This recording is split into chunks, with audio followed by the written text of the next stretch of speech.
and subscribers, welcome to another episode of In a Week. I'm your host Sohaim. Today we will do a book review on this book called Etiquette Guide to Japan. It's the third edition of the book and the author is Boyé Lafayette De Mente. So now let's get into the book review.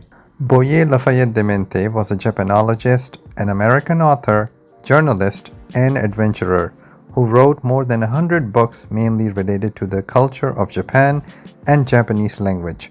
He joined the US Army from 1948 to 1952 and was sent to Tokyo to work as a decoding technician. During the 1950s, De Mente served in a variety of editorial positions with publications based in Tokyo, including Preview Magazine, Far East Traveler, and the Japan Times.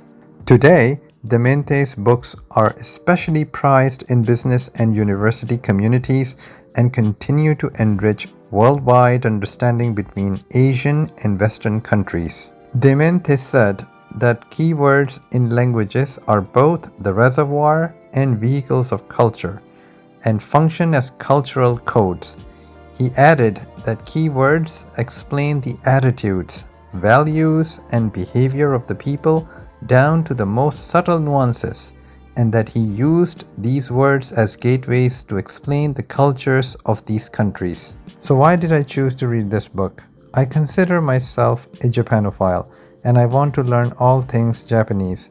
This is not the first book from Boyé Lafayette De Mente that I have read. I have read Japan's Cultural Code Words earlier, which is also written by De Mente, which I loved so much that I made a book review about it. If you want to check out that book review, I have shared the link in the description of this video.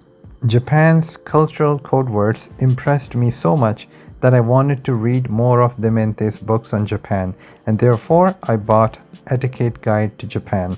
If you are wondering whether the two books have overlapping information, then the answer is no. I will go more into the details next. In Japan's Cultural Code Words, De Mente offers its readers the best and fastest way to understand the traditional and emotional side of Japanese attitudes and behavior, which is by understanding their cultural code words and what they mean. However, in Etiquette Guide to Japan, the third edition, De Mente provides details on the Japanese protocols in different social situations. For example, etiquette in visiting a Japanese home as a guest, attending a Japanese tea ceremony, taking the subway, and much more.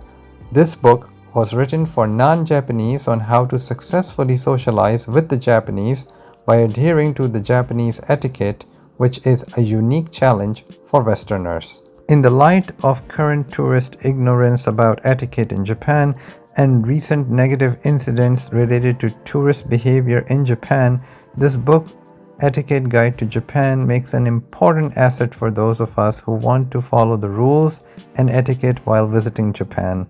Cultural ignorance is not an excuse for bad behavior. I have never been to Japan, but I made it my priority to learn as much as possible prior to my visit to Japan. This book is a great gift by De Mente to a Japanophile and a foreign tourist to Japan. In my understanding, why learn lesson the hard way when one can learn it from a book? De Mente spent a lot of time in Japan, not only living but also working there.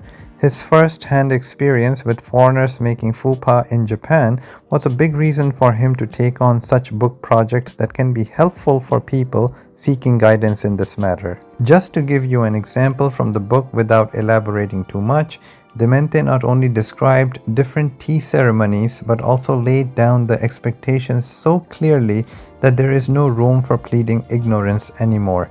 In my trip to Japan, I really want to experience visiting a Shinto shrine and onsen and bathing in a sento, which is also covered in clear details in this book. There are a total of 40 different topics covered in this book, with all the details of etiquette concerning those 40 different situations.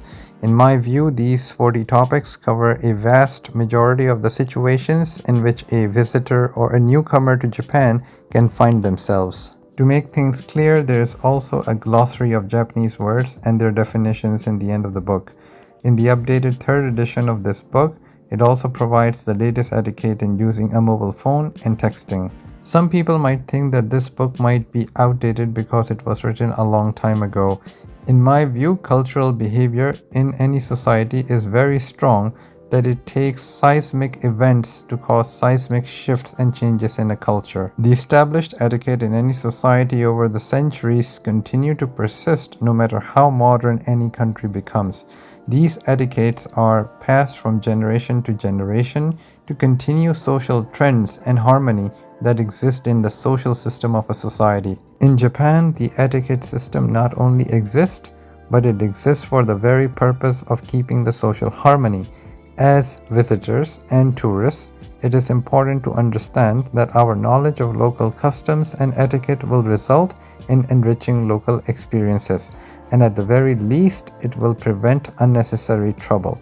Personally, so far, I have not found a better authority on learning about Japanese customs and etiquette than Boyé Lafayette De Mente's books.